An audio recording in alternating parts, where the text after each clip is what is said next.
Почитувани, трет ден молк од Зоран Глигоров за фрапирачките сознанија за вршење на семејно насилство.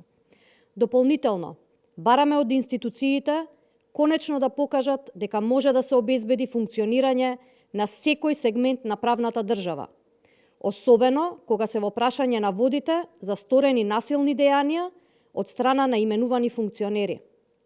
Институциите се одговорни постојано да се борат против и да се обидуваат трајно да ги искоренат овие појави од општеството. Наместо тоа, Зоран Глигоров се уште е на позиција секретар на град Скопје.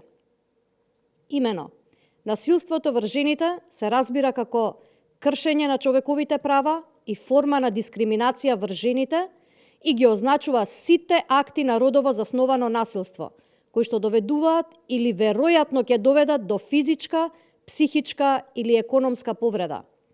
Зоран Глигоров е должен да одговори дали се вистините на водите дека во 2 наврати, еднаш во 2007 и еднаш во 2017 година, бил пријавен за нанесување на телесни повреди при вршење на семејно насилство преку повеќе удари и изненаден напад.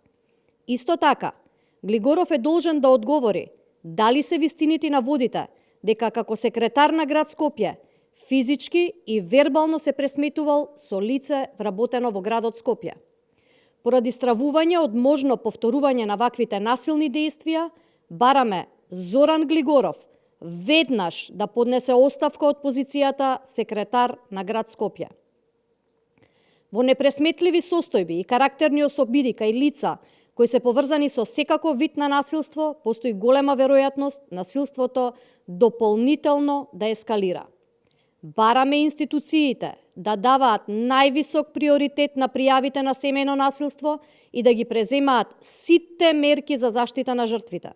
Очекуваме и од градоначалничката на град Скопје да реагира, да ги провери состојбите кои се пласирани во јавноста и за истото да информира дали и како ќе постапи, односно дали ќе го разреши или не Глигоров од именуваната позиција. Ви благодарам.